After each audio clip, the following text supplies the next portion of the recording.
Aleluia. Glória a Deus, irmãos. Amém? Quem está feliz aí hoje, está na Páscoa, aí celebrando a Páscoa? Irmãos, eu sempre digo que a Páscoa, ela deveria ser a maior comemoração da igreja. A maior comemoração. Porque Jesus nasceu. É fato. Nós celebramos o Natal, bênção. Mas se Jesus ele não tivesse ido para a cruz, se ele não tivesse morrido, se ele não tivesse ressuscitado, hoje eu e você não estaríamos aqui. Nós não teríamos a vida eterna.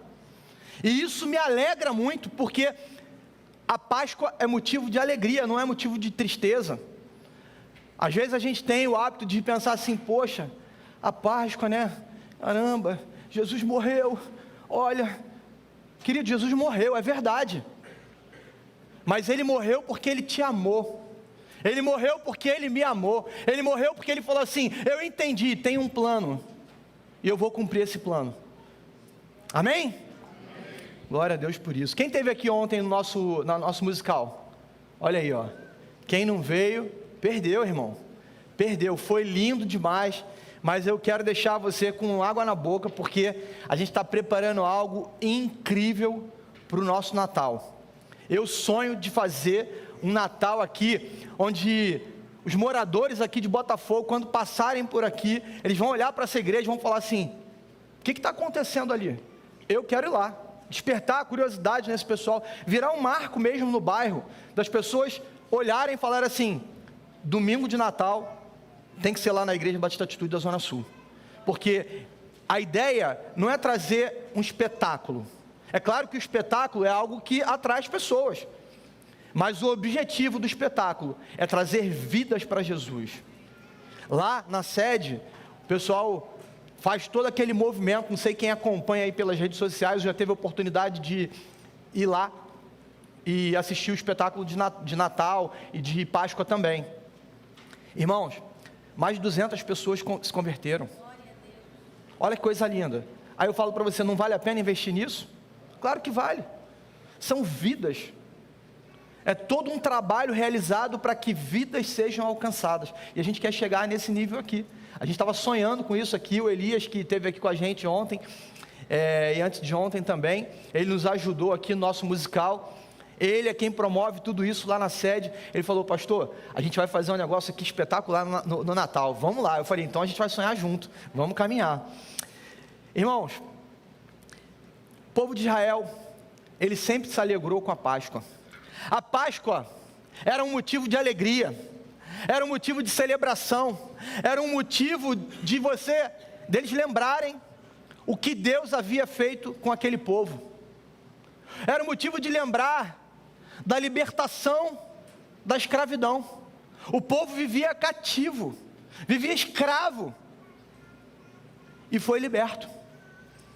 E quando a gente olha para a festa da Páscoa, a gente olha para a Bíblia, a gente vê a festa da Páscoa, a gente vê como aquilo marcou a história do povo de Israel. Só que a Bíblia também conta a história de uma Páscoa diferente.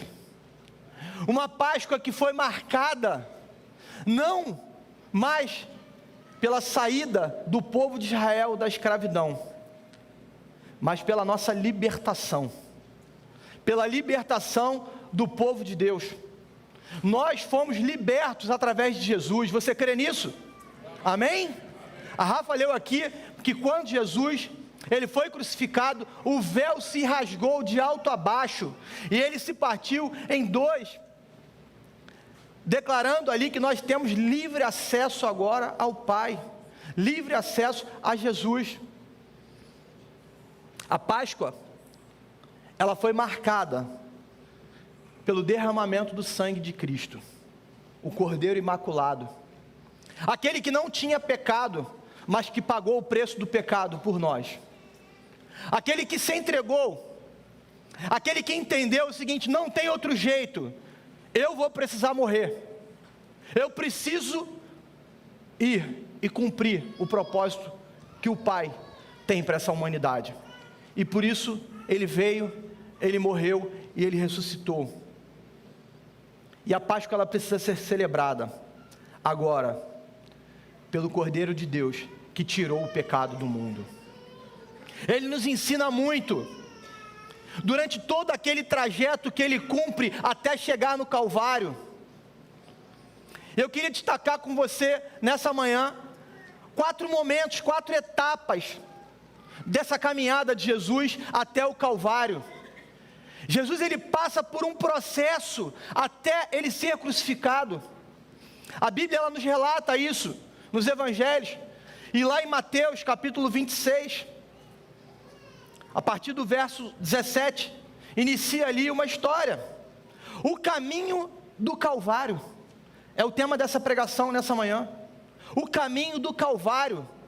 O momento em que Jesus, ele sai até o momento da chegada dele e a sua crucificação.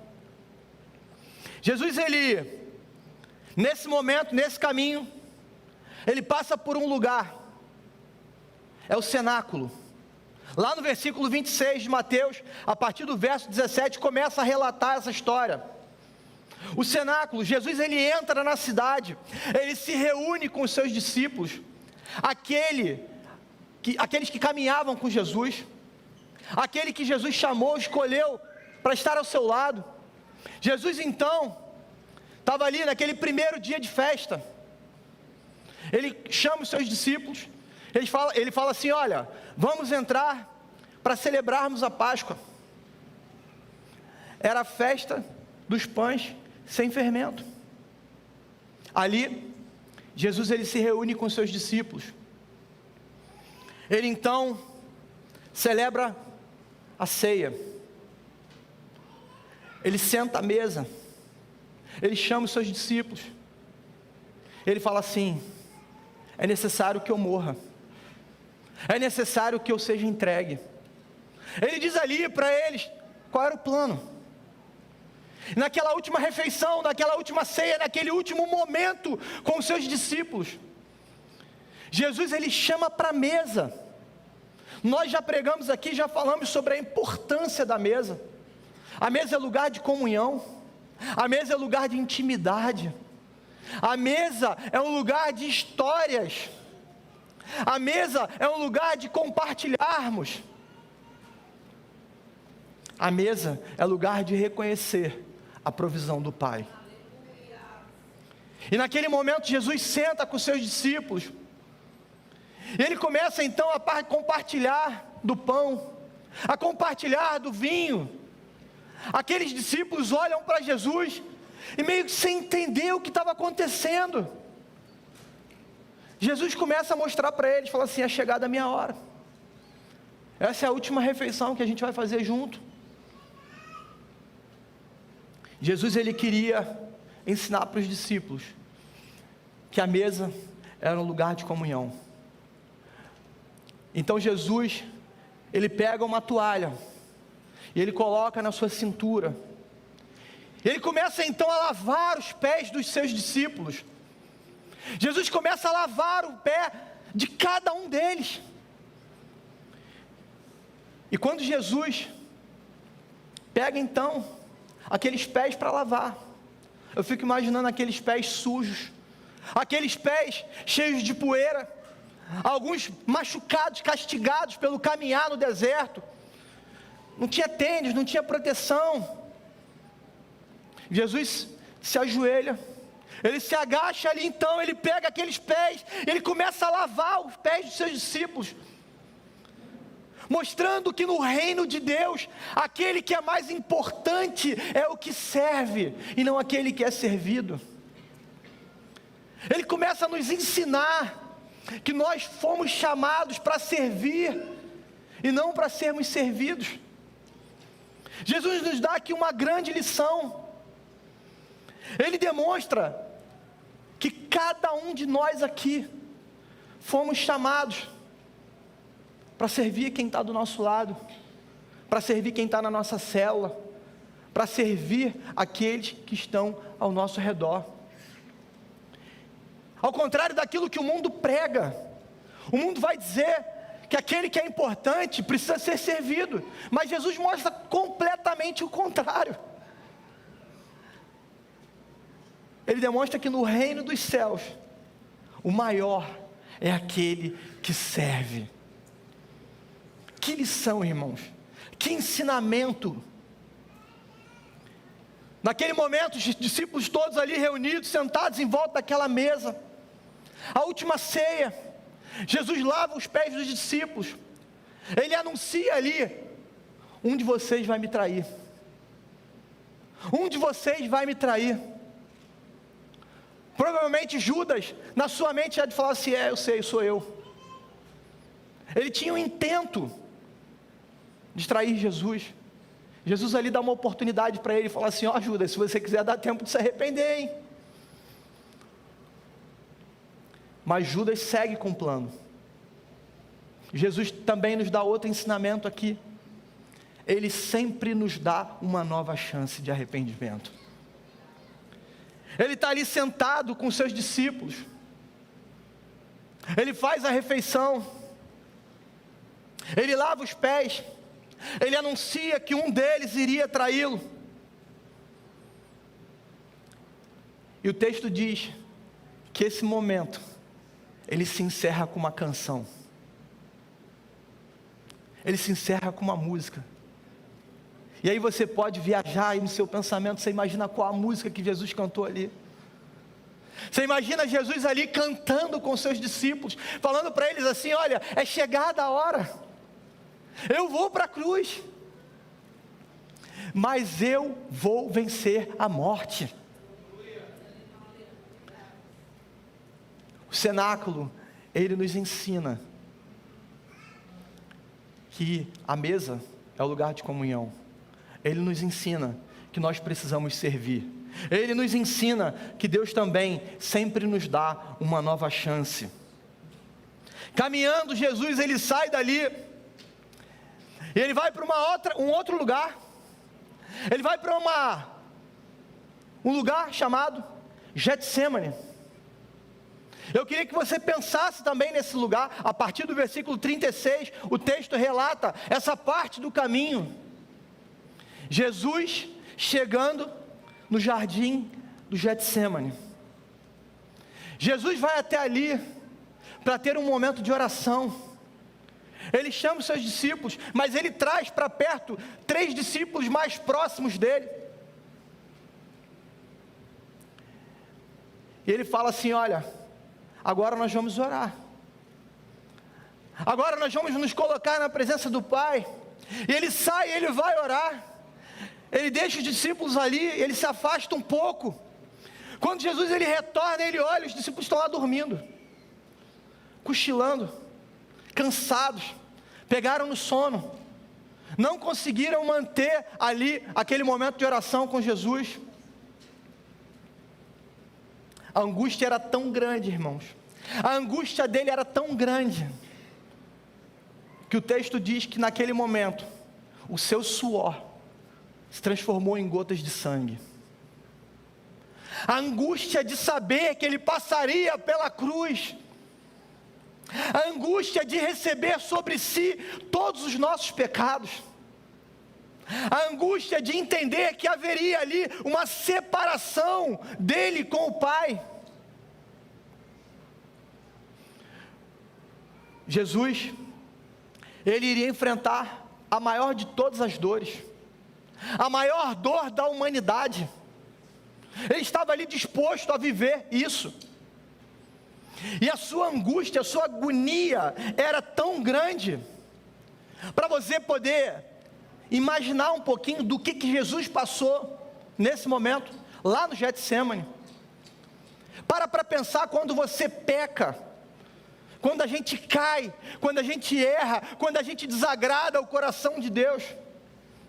Eu e você somos levados a uma tristeza profunda, quando nós reconhecemos que pecamos. Quando nós pecamos, o Espírito Santo ele vem, acende aquela luzinha, e a gente fala assim: dei mole, errei, pequei.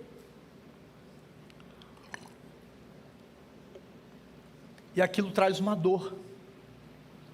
Aquilo traz uma dor para você que entende o que é um relacionamento com Deus, O pecado, a Bíblia vai dizer que ele nos afasta de Deus. Ele nos faz inimigos de Deus. E quando nós pecamos e o pecado nos afasta, isso nos traz dor. Isso nos faz sofrer. Isso nos faz ficarmos completamente sentidos, porque a presença dele saiu, se afastou. Causa aquela frieza. Dá um incômodo aqui dentro. E naquele momento de angústia, naquele momento de dor, naquele momento de sofrimento, ele sabia que ele perderia essa intimidade com o Pai. Ele nos ensina aqui que quando nós pecamos, nós perdemos e perdemos muito.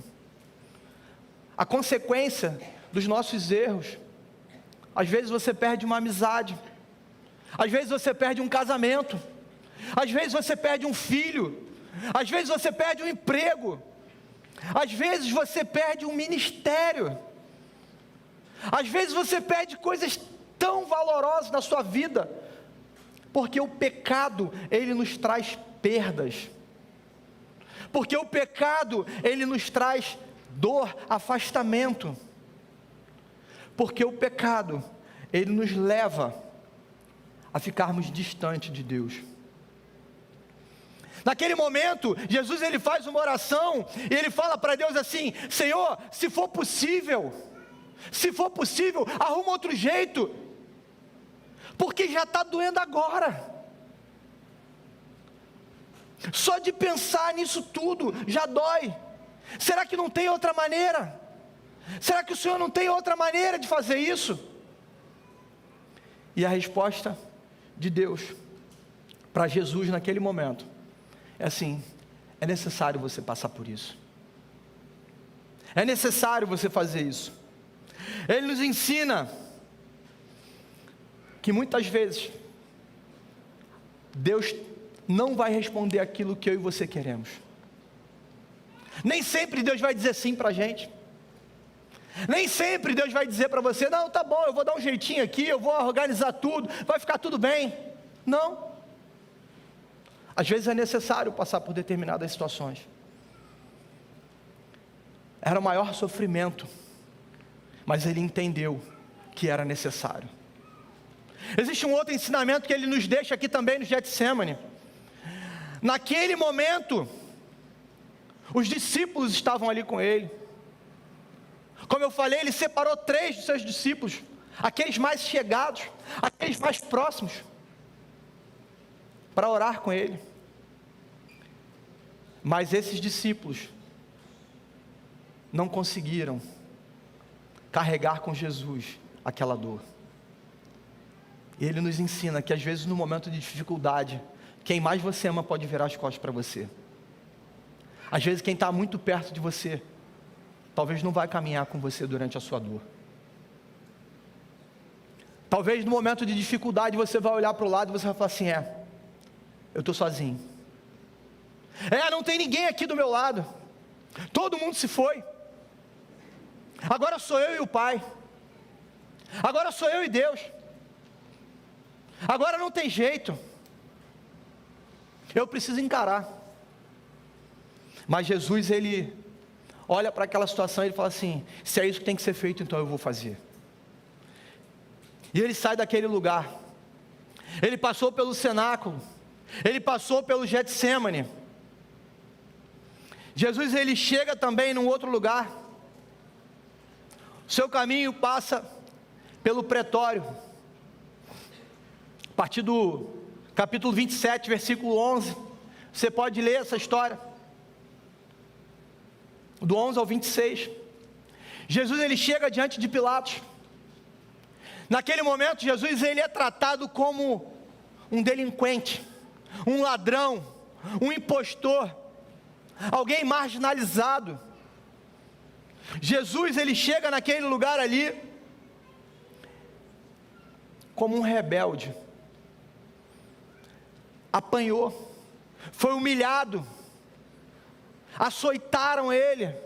Imaginem essa cena, irmão, Jesus ali, sendo julgado, sendo castigado, apontado por algo que ele não fez. Quantas vezes eu e você somos injustiçados? A vida é assim. Às vezes você é acusado por coisas que você não fez. Às vezes você apanha e não sabe nem de onde está vindo. Jesus viveu isso.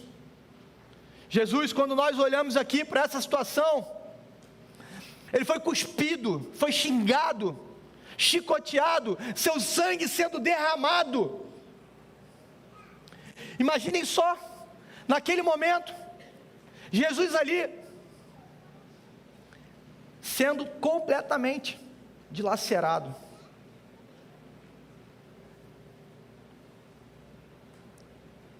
Foi por mim e foi por você. Ele pagou o preço. Naquele momento de sofrimento, naquele momento Jesus sendo chicoteado, e o chicote castigava a pele. Eu fico imaginando aquele sangue escorrendo pelo corpo de Jesus, manchando todo o chão ali, à sua volta, e as pessoas zombando, zombando e zombando dele, dizendo para ele: você não é o rei dos judeus? Colocado entre bandidos, aquele que não tinha pecado, é tratado então como alguém que tinha pecado.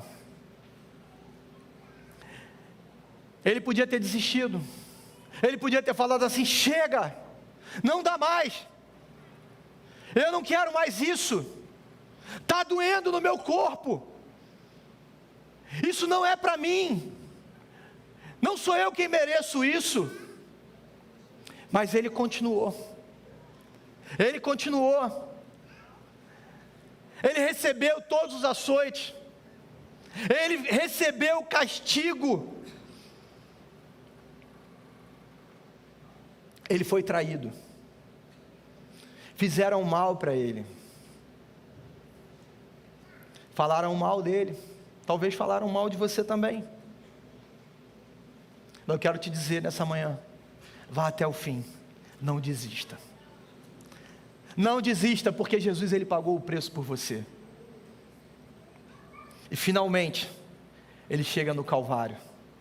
Finalmente ele chega no último momento, no último lugar da sua caminhada, no Calvário. Abra sua Bíblia, por favor, lá em Mateus 27. Mateus capítulo 27. A partir do versículo 33.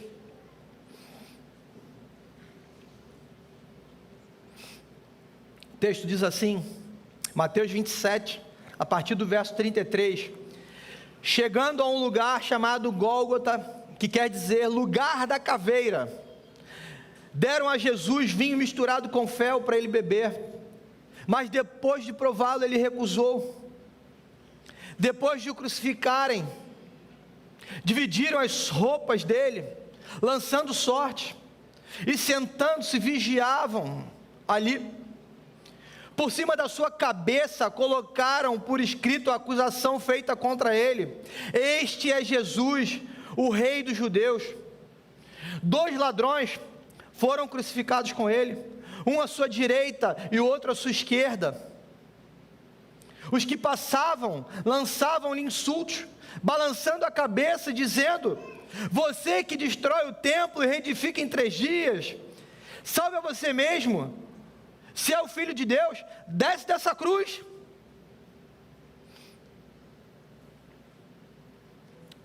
E creremos em você. Ele confiou em Deus. Que Deus o salve agora. Se tem compaixão dele, pois disse: sou o Filho de Deus. Os ladrões que haviam sido crucificados com ele também o insultavam. Houve trevas sobre toda a terra, do meio-dia às 3 horas da tarde. Por volta das 3 da tarde, Jesus bradou em alta voz: Eli, Eli, lama sabachthani, que significa: Deus meu, por que me desamparaste? Por que me abandonaste? Quando alguns dos que estavam ali ouviram isso, disseram: ele está chamando por Elias. E imediatamente um deles correu em busca de uma esponja, embebeu em vinagre, colocou-a na ponta de uma vara e deu para que Jesus bebesse. Os outros, no entanto, disseram: deixa-no, vejamos se Elias vem salvá-lo.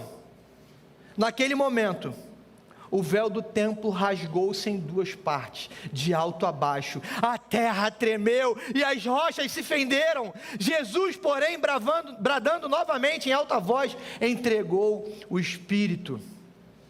Os sepulcros se abriram e os corpos de muitos santos que tinham morrido foram ressuscitados.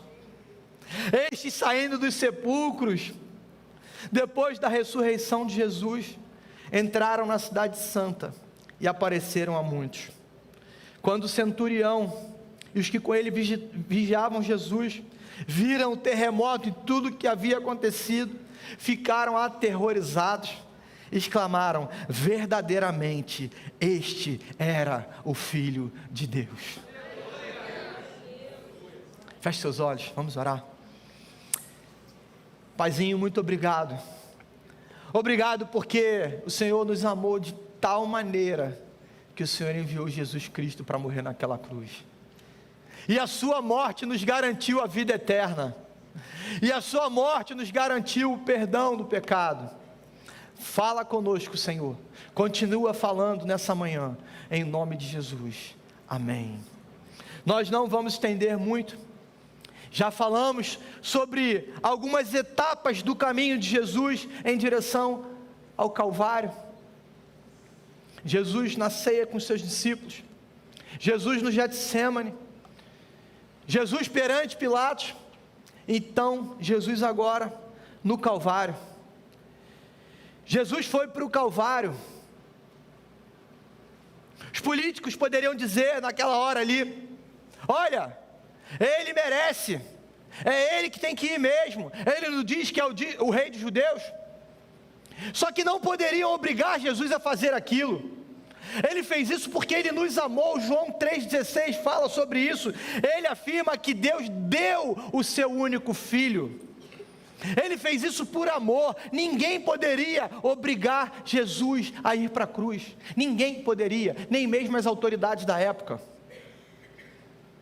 Ele poderia ter interrompido tudo aquilo com seu poder e glória, mas ele fala assim: não, eu vou cumprir aquilo que o Pai falou. E ele vai para a cruz. Ele deu a sua própria vida, nos livrou da morte, garantiu o acesso ao Pai. Hoje, se você está aqui sentado e você faz a sua oração, ninguém precisa mais interceder por você. É você e Deus, livre acesso a Ele. O canal é direto. Antes, o povo precisava do sacerdote, agora não mais. E às vezes a gente não se aproveita disso. Às vezes a gente não se dá conta de que quando a gente ora, a nossa oração ela não fica aqui, presa nesse teto, não. Ela chega no trono do Pai. Jesus foi para o Calvário, entendendo que ao pagar o preço, nós teríamos esse livre acesso. Foi por amor, foi porque Ele me amou, foi porque Ele te amou, não foi obrigado. O Calvário nos ensina que o amor de Deus é maior do que qualquer coisa que eu e você possamos imaginar. Pensa no amor que você tem pelo seu filho, pela sua mãe. É muito amor. Uma mãe que aguarda 9 meses para o seu filho nascer, e aquela criaturinha tão pequenininha, que cresce, tira sua noite de sono, faz você gastar dinheiro, faz você se preocupar, você corre para o médico, e você fica preocupado como é que vai ser o futuro dessa criança. Toda a sua preocupação, ela é legítima, mas ela não se compara ao amor de Deus por você. ela não se compara por esse amor que se entregou, que deu a sua própria vida. Não se compara. Ele fez tudo por nós. Ele mostrou que Ele nos ama mais do que nós mesmos nos amamos. Tem gente que olha para dentro de si e não consegue se amar. Deixa eu dizer uma coisa para você. Hoje você tem um encontro com Deus que te ama muito. Ele te ama tanto, mas Ele te ama tanto que Ele entregou a sua própria vida por você. Esse é o nosso Deus. Se resolvêssemos rejeitar Jesus, talvez você possa entrar aqui e falar assim: não, pastor, essa história é muito bonita, essa história é muito legal, Jesus veio, morreu, bacana, mudou o calendário da humanidade, antes de Cristo e depois de Cristo. Mas deixa eu falar uma coisa para você, pastor, eu não quero nem saber desse Deus. É um direito que você tem, é um direito que nós temos, rejeitarmos o amor dele por nós. Mas a partir do momento que você entende que Jesus, ele morreu na cruz por você, a partir do momento que você entende que esse amor que se doou, esse amor que foi capaz de entregar a sua própria vida, e você recusa, você passa a ser indesculpável. Não existe mais desculpa. O que você vai dizer para ele? Eu entendo, você veio, morreu e tal, mas eu não quero, eu abro mão disso. Nós nos tornamos indesculpáveis quando nós nos deparamos com esse amor de Cristo e nós o recusamos. Como Jesus tem feito a diferença na sua vida? Será que Ele tem entrado lá na sua casa? Será que você tem levado esse Jesus para dentro da sua vida? Será que onde você vai, você carrega esse Jesus? Será que quando as coisas apertam, você pula fora e fala assim: não, peraí, não é bem assim não, eu vou até lá na igreja, eu frequento, mas eu não tenho uma amizade com ele assim não. Não é bem isso. Jesus, ele foi apertado, meu irmão. Ele foi apertado. Bateram, castigaram, colocaram na cruz, morte terrível. A morte de cruz era uma das piores mortes que poderiam existir na época. Preso naquele madeiro, ia sendo drenado todo o seu sangue. Daqui a pouco o seu corpo entrava em colapso. Ali Jesus pagou o preço. E às vezes a gente não quer pagar o preço de seguir a Jesus. Como a Rafa falou, aqui no momento da intercessão, talvez nós tenhamos dores muito grandes no nosso coração. Talvez você tenha chegado aqui nessa manhã com dores na sua alma, com dificuldades terríveis na sua vida, com situações que você fala assim: ó, pastor, se você soubesse o que eu estou vivendo, você não falaria isso. Mas eu quero te lembrar que a tua dor aqui, ela é passageira. Um dia ela tem fim. Nem que seja no dia que você morrer, mas ela vai ter fim. Ela não vai durar para sempre. Mas existe uma dor que ela pode durar para sempre. É a dor de você não aceitar Jesus como Senhor e Salvador da sua vida. E se você aceita Jesus como Senhor e Salvador da sua vida, você recebe um remédio para toda a eternidade. Você recebe algo que vai carregar para a vida toda. Ele te garante o seguinte: você pode passar o que for aqui, mas quando chegar o fim, você vai ter uma eternidade de descanso comigo, uma eternidade de paz. O caminho, ele não termina ali no Calvário. O caminho termina quando removem a pedra ali, olham a pedra removida e falam assim: Jesus não está mais ali, o corpo dele não está mais ali, ele ressuscitou. Essa é a boa nova do Evangelho.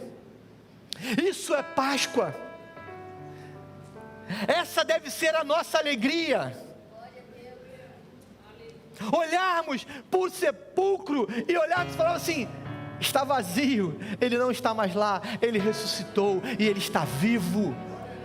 Aleluia. Você pode aplaudir o Senhor, irmão? Glória a Deus. Se é para Ele, pode ser muito mais forte. É para Ele. Toda honra e toda glória sejam dadas a Jesus, o Rei dos Reis, o Senhor dos Senhores.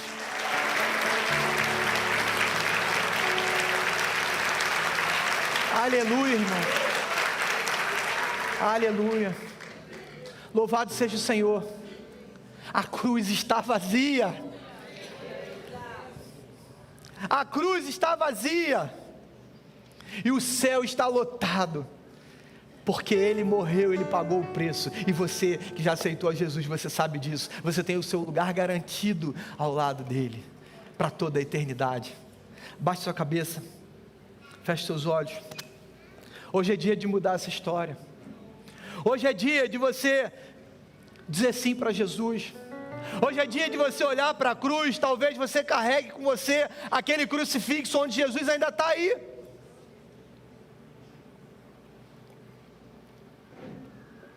Talvez a sua lembrança é de um Cristo morto e crucificado numa cruz.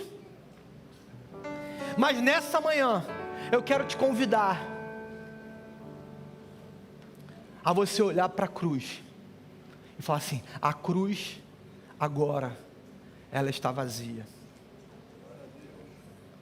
Se você ainda não consegue enxergar a cruz vazia, se você ainda não consegue enxergar o sacrifício pago por Jesus na cruz, eu queria que você orasse comigo nessa manhã, dizendo assim: Deus, eu quero te convidar para morar no meu coração.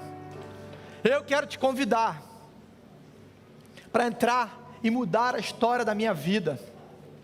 Eu entendi que o Senhor fez um caminho. Esse caminho começou lá, ceando com os seus discípulos. O Senhor lavou os pés deles. O Senhor serviu. O Senhor passou ali pelo Getsêmani. Sentiu a dor da separação. Chegou diante do pretório. Foi humilhado, cuspido, escarnecido, julgado. Pagou o preço na cruz. E hoje eu quero dizer sim para Jesus. Diga sim para Jesus nessa manhã. Ainda de olhos fechados. Se tem alguém aqui nessa manhã que ainda não aceitou Jesus como Senhor e Salvador da sua vida, levanta a sua mão, eu quero orar por você. Alguém aqui nessa manhã dizendo assim: Jesus, eu quero te convidar para fazer morada na minha vida. Se você deseja isso, levanta a sua mão, onde você está. Alguém aqui nessa manhã, entendendo que Jesus Cristo é o Senhor da nossa vida, entendendo que precisa de Jesus. Se você ainda não teve esse momento, se você ainda não aceitou Jesus, não saia daqui hoje adiando isso. Alguém aqui nessa manhã gostaria de aceitar Jesus como Senhor e Salvador da sua vida? Aleluia. Louvado seja o Senhor. Bendito seja o Deus que te salvou. Vamos ficar de pé, igreja. Essa manhã de Páscoa, essa manhã onde nós olhamos e ao terceiro dia celebramos a vitória de Jesus sobre a morte. Você vai sair daqui hoje feliz. Você vai sair daqui hoje alegre, porque o caminho que Jesus percorreu para que você tivesse a vida eterna, hoje você pode entender qual foi esse caminho. E você pode sair daqui celebrando. E durante a sua semana, eu queria que você pensasse assim: Jesus pagou o preço por mim, e eu quero encontrar alguém para encontrar esse amor também. Não esqueça, essa semana nós temos um amigo de fé. Leve essa mensagem para alguém. Leve essa mensagem da cruz para alguém. Leve essa mensagem para aquele que ainda não teve um encontro com Jesus. Amém?